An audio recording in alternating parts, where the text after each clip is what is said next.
Welcome back. I'm Trish Wake, and this week on Barometer, we're speaking with Dylan Bartlett, author, speaker. What else can you do? Very little. Yeah. I'm exceptionally good at three things, and then I'm kind of terrible at most other things. Yeah, absolutely. So just before the break there, we started talking about your book, Roads to Results, and the brainchild behind that. Yeah. So just one question. 20 years ago, Yes. would you have thought you would be an author? You know what? I'm going to obnoxiously be that guy who says yes. Yeah. And now, because I've written a lot of things, my brother and I, we've written a few screenplays, just for fun. I have a half written fiction novel somewhere that I wrote a decade ago. I've just always liked to write. Yeah. So I don't think I could have forecasted it being a business book like this. I definitely didn't think that I'd ever be in a situation where I'll be writing about my own life a little bit. But yeah, I think I would have written something eventually, no matter what. Yeah. So back to the book, Road to Results. Where did it start again? Just do a little short recap on that. Yeah, cool. So it's kind of the name kind of has a double meaning. So from the point of view that it describes a lot of my road to Progressive Results Group, but it also helps you with kind of forecasting your road to your results in your business. Yeah. So there's like I said, it's kind of two books combined, and it's got a lot of really fun stories, some inspirational stuff, some just madness, some just bizarro people who did and said bizarro things, and it's kind of funny. And then, just an absolute ton of real actionable ideas and advice that you can actually take and use day to day to help your business grow over the course of any given period of time. So you had said it was 52 ideas to grow your business. So if you were to take it January 1st, you got that New Year's resolution. How do you feel about those? Yeah. Oh man, New Year's resolutions. I don't know. I mean, I would say just on January 1st, just like every other day of the year, you should not bite off more than you can chew. Just set realistic goals, whatever they may be and whatever they're for, whether it's business or your personal life. Yeah. But yeah, that's the vibe of the book for sure. It's once a week, you could flip to any random page, and they're kind of categorized with there's a whole chapter on just online stuff that you can do to help grow your business. There's a whole chapter on things you can do inside your physical location, and there's a whole chapter on things you can do outside your building. So it's just you kind of flip to any given chapter or page in the book. If you love that idea, it gives you the step-by-step on how you can execute that idea. And then, like I said before, you can write in the book. It's kind of a workbook. So you can set goals and write down your notes and your ideas about that idea, kind of things that are specific to your industry or your individual business. Yeah, and you just kind of play along. So let's have a few of the 52 ideas. Yeah, for sure. So we talked before about just kind of giving your store an overall just rejig.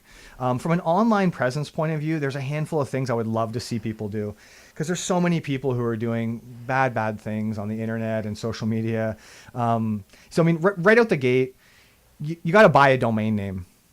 Even if you don't have a website right now, I'm encouraging you to just, if you don't know how to do it, reach out to a company like mine or otherwise. There's lots of reputable people who can help you with this, depending on where you are. But you should search your business and buy your domain name, so at least you own it. In kind of the website chapter of the book, that's here's step one.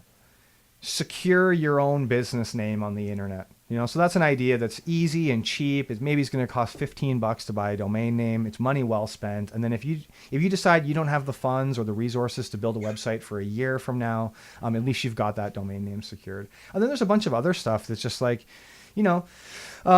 about Facebook promotions to get more likes and more views. There's a ton of ideas in there about what you can do with the outside of your store and how you can make it look better and look more exciting with signage and posters and some print material. And like I said, none of the ideas are extremely expensive. They're all within the realm of an appropriate budget over the course of a calendar year of any small business. So yeah, they're all attainable for sure. Okay, so in the workbook, how long would it take to process that, reading through it? Just let's take one chapter, for instance, just for the average business owner, because that's what this is. Yeah. And they're busy, you're busy. Yeah. how long will it take them roughly? Yeah, you mean you could read the entire book in a very short period of time. There's 52 ideas. Each one of those ideas represents 2 or 3 pages in the book, and then there's a handful of stories and stuff like that and advice. So the whole book is under 200 pages long. It's small in size. Like from the point of view that you can easily fit it in like a purse or a laptop bag and kind of take it with you on an airplane or wherever you are. So you can burn through the entire thing probably in a few days.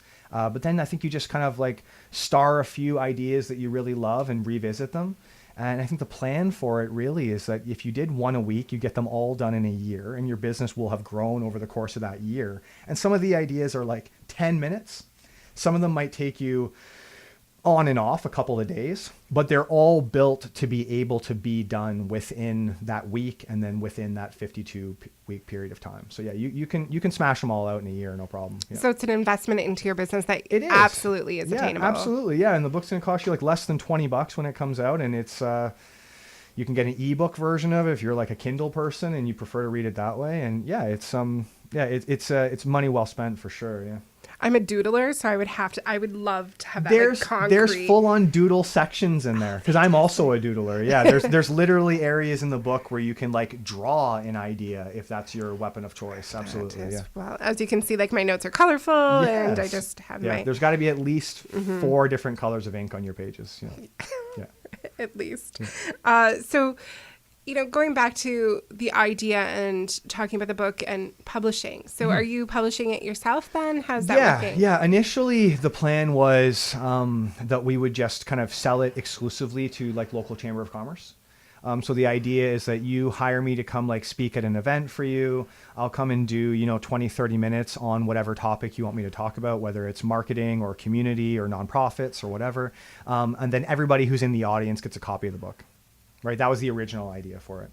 So yeah, because we own a print shop, we had planned on printing it and publishing it properly, having an ISBN number and having it registered, so you'll be able to buy it on Amazon or wherever.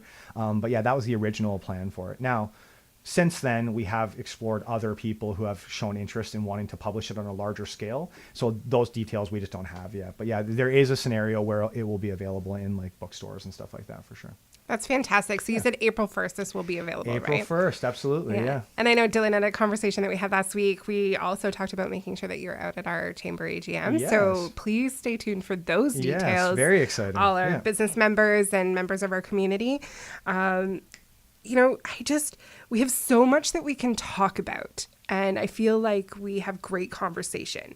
So let's talk about how you feel. Like we talked about how you think that downtown is like, it's the heart of the community. Yeah. So let's broaden that a little bit and talk about how we can, what are your ideas behind like BIAs and improving your downtowns? Yeah, for sure. So we do like a variety of community projects that are kind of branded for your town that kind of just enhance your individual downtown. So we do things like perpendicular sign projects that really kind of make a kind of a unique looking downtown and make it easier for people to find what they're looking for. So if you think in terms of like a signage that would say what you sell versus what the name of your company is, it just helps tourists as they're driving through or walking through downtown. It allows them to be able to kind of just look around and go, oh, look, home decor, clothing, and they can kind of see what everyone sells, and then they can make their way into each individual store, kind of knowing what they're getting themselves into first.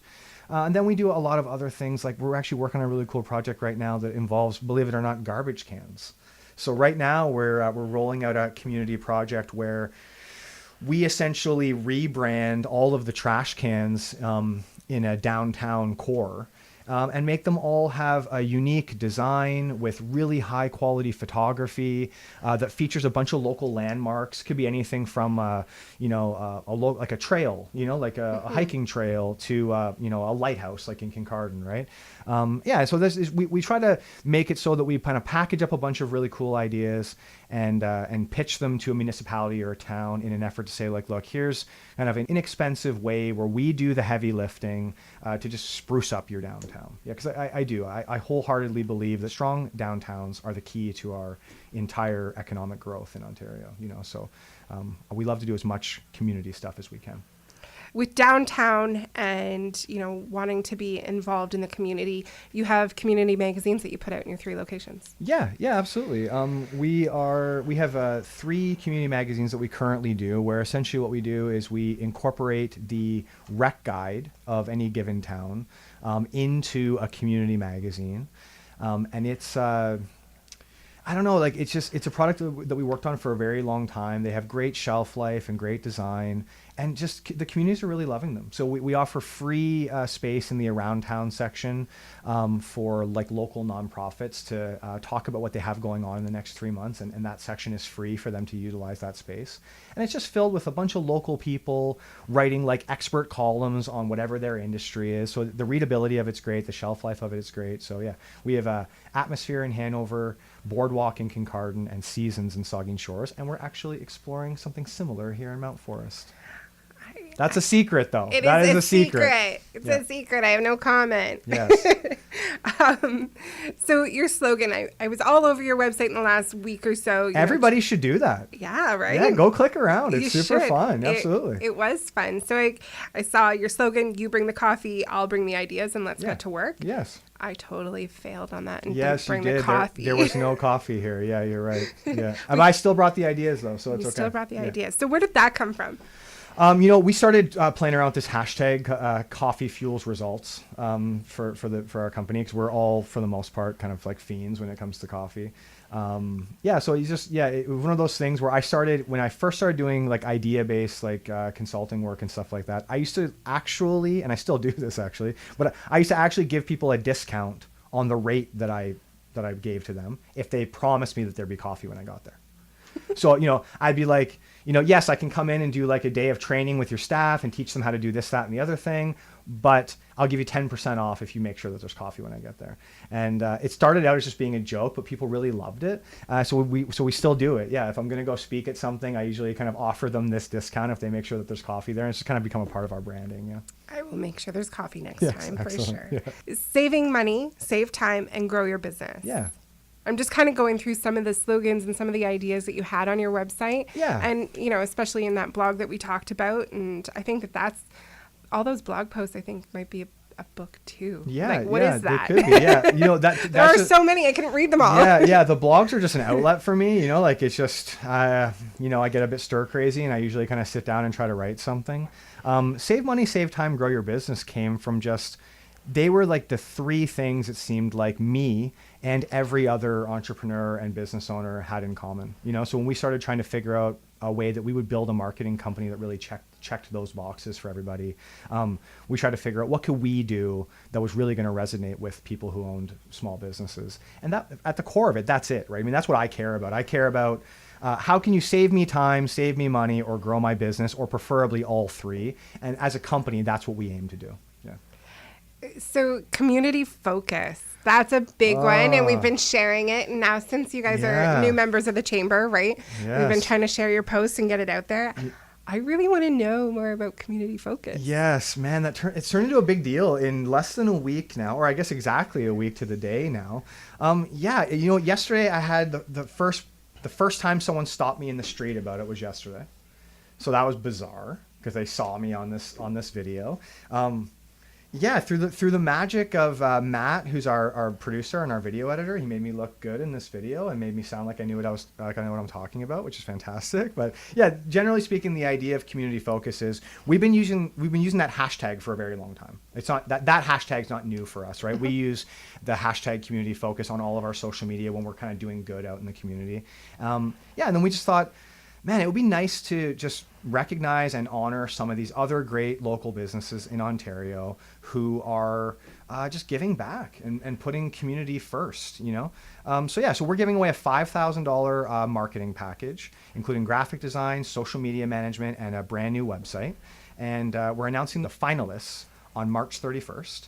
So you got to go to the website and nominate your favorite local business. Yeah, it's that simple. Yeah, tell us why you think they're really good, strong community people, and maybe they make the top 3.